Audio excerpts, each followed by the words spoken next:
You start with the safe spaces, safe zone, trigger warnings, microaggressions, bias response teams, and even riots, as we saw in the first video. And where does it end? It ends with students holding hostage a president of the university, and he has to ask permission to go to the men's room. That's why we're having this hearing. That's why we're highlighting the attacks on the First Amendment.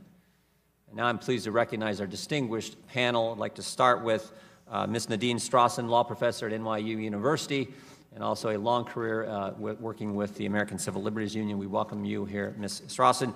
Mr. Ben Shapiro, editor-in-chief of the Daily Wire and columnist. We appreciate you being here as well, Mr. Shapiro. Mr. Adam Carolla, comedian, radio personality, and TV host. Welcome as well. Dr. Zimmerman, former provost and vice president for academic affairs at Evergreen State College, the college that was just part of that last video clip. And more importantly, former president of Oberlin College in the 4th District of Ohio. We welcome you, Mr. Zimmerman, as well. And Mr. Frederick Lawrence with the Anti-Defamation League. Welcome as well. It's the committee rules. Pursuant to committee rules, we ask you all to stand and be sworn in. So if you please stand, raise your right hand. Do you solemnly swear or affirm that the testimony you're about to give will be the truth, the whole truth, and nothing but the truth? Let the record show that everyone answered in the affirmative. Ms. Strawson, you know how this works. You've done it before. You get 5 minutes more or less. We appreciate less, but somewhere in that vicinity would be great. And you are now recognized for your 5 minutes. Thank you so much, Chairman Gordon and Jordan and other distinguished committee members. I am so grateful for your eloquent, fervent commitment to freedom of speech, especially on college campuses where it's particularly important, and for including me in these important hearings. As the opening statements have made clear, all of us share a general, neutral commitment to freedom of speech in the abstract, but the difficulty is when we hear ideas that we hate. It becomes very hard, as Justice Oliver Wendell Holmes enjoined us all to do, to defend freedom even for the thought that we hate. So I urge all students and others on campus to respect freedom of speech for speakers they strongly disagree with, but I also, picking up on the point that Mr. Krishnamurti made, also firmly defend freedom of speech for protesters, for peaceful, non-disruptive protesters against those speakers. This is the genius of the First Amendment. I share the concern that Ms. Demings raised and also that Mr. Jordan raised about violations of law. You know, the legal infractions, the crimes that were committed against the administrators that we saw, but crimes, including hate crimes that are committed against students.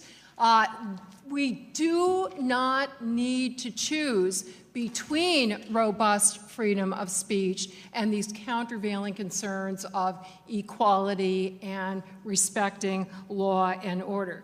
The question is, what is the appropriate response to ideas that we disagree with, including hateful ideas? And here, I'm happy to say that the Anti-Defamation League, the Southern Poverty Law Center, the ACLU, we are all on the same page that we need not and should not sacrifice robust freedom of speech in order to counter hateful ideas and hate crimes.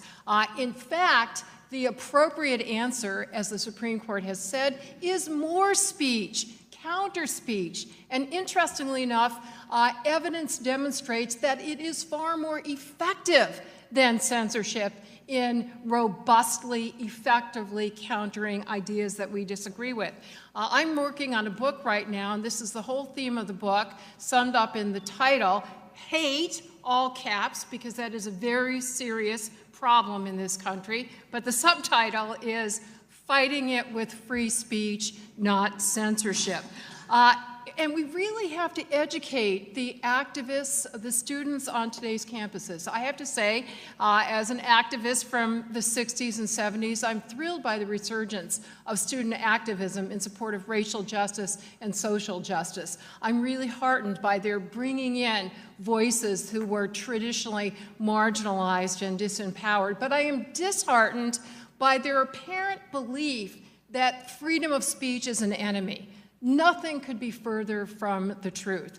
The whole struggle for racial justice throughout the history of this country, starting with the abolitionists, going through the civil rights movement, and every movement for social justice, including for women's rights and LGBT rights, has depended critically on robust freedom of speech, including for ideas that were controversial and hated. Now, in addition to misunderstanding how essential freedom of speech, including for hated ideas and hateful speech, is, there's too much misunderstanding about what the First Amendment actually means. We hear too many statements about so-called hate speech, which, by the way, it's not a legal term of art. It has no accepted definition. So it is generally used to describe speech that conveys hateful ideas on the basis of certain personal characteristics that traditionally have been bases of discrimination: race, religion, gender, and sexual orientation, among others. We hear constantly statements that hate speech is not free speech. Absolutely wrong. But we also hear equally incorrect statements that hate speech is absolutely protected. Also equally wrong. The genius of our Supreme Court decisions on this issue, and here the court has been very unified from right to left, setting a model that we should all emulate in the rest of the world. This is not a partisan or ideological issue.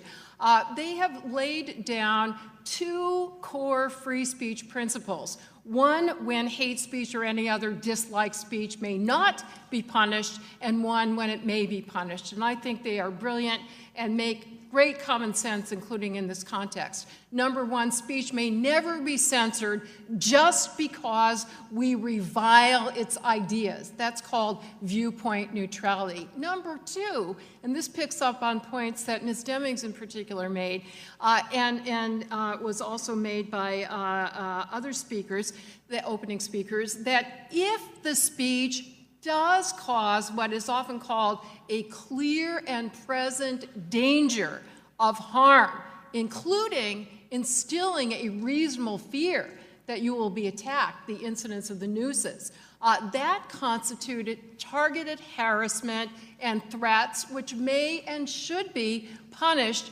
consistent with existing free speech principles. So I think if people understood both the common sense distinction that our law draws between protecting ideas that we hate versus not protecting, but strongly punishing speech that actually directly causes imminent serious harm, then there would be much more acceptance of it. And I'd like to, and support for it neutrally.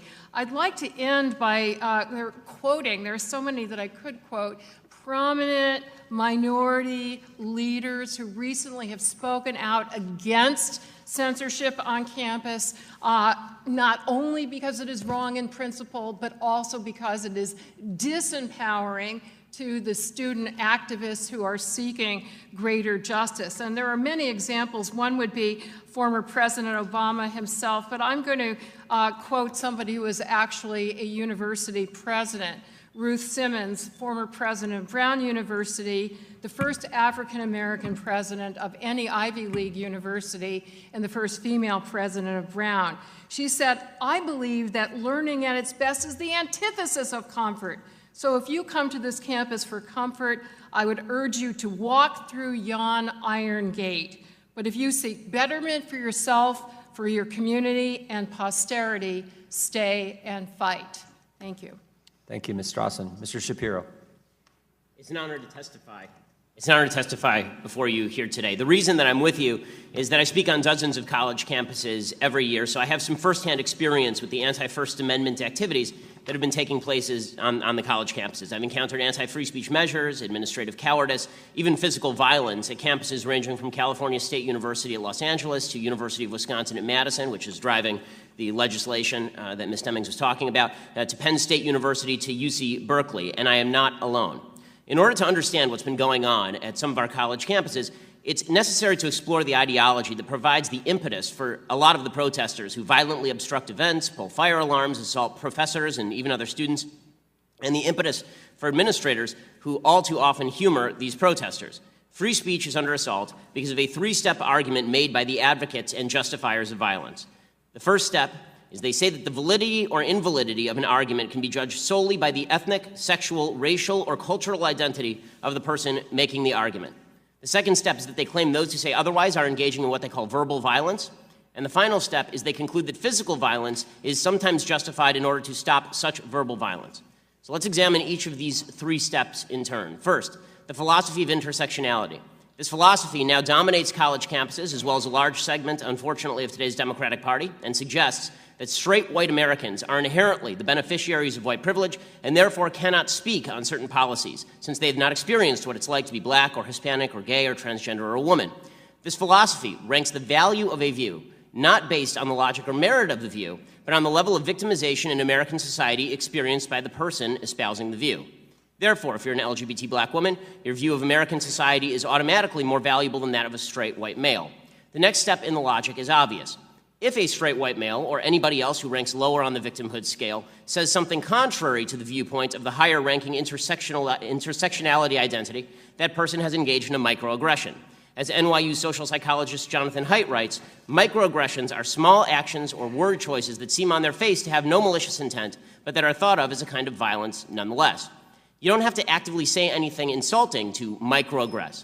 Somebody merely needs to take offense. If, for example, you say that society ought to be colorblind, you're microaggressing certain identity groups who have been victimized by a non-colorblind society.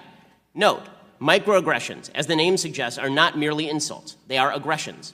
They are the equivalent to physical violence. Just 2 weeks ago, psychologist Lisa Feldman Barrett of Northeastern University published an essay in the New York Times suggesting that words should be seen as physical violence because they can cause stress, and stress causes physical harm.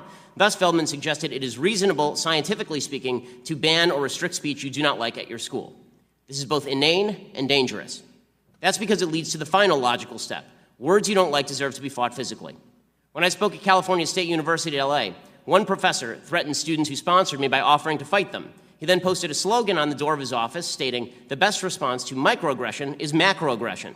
As Haidt writes, this is why the idea that speech is violence is so dangerous. It tells the members of a generation already beset by anxiety and depression that the world is a far more violent and threatening place than it really is. It tells them that words, ideas, speakers can literally kill them. Even worse, at a time of rapidly rising political polarization in the United States, it helps a small subset of that generation justify political violence. Indeed, protesters all too often engage in physically violent disruption when they believe their identity group is under verbal attack by someone, usually conservative, but not always. Not only do some administrators look the other way, at Middlebury College, Cal State LA, Berkeley, Evergreen, actual crimes were committed and almost nobody has been arrested. But they actively forbid events from moving forward, creating a heckler's veto. The notion that if you are physically violent enough, you can get administrators to kowtow to you, to bow before you, by canceling an event you disagree with altogether. All of this destroys free speech. But just as importantly, it turns students into snowflakes, craven and pathetic, looking for an excuse to be offended so they can earn points in the intersectionality Olympics and then use those points as a club with which to beat opponents. A healthy nation requires an emotionally and intellectually vigorous population ready to engage in open debate at all times. Shielding college students from opposing viewpoints makes them simultaneously weaker and more dangerous. We must fight that process at every step. And that begins by acknowledging that whatever we think about America and where we stand, we must agree on this fundamental principle. All of our views should be judged on their merits, not on the color or sex or sexual orientation of the speaker, and those views should never be banned on the grounds that they offend someone. Thanks so much.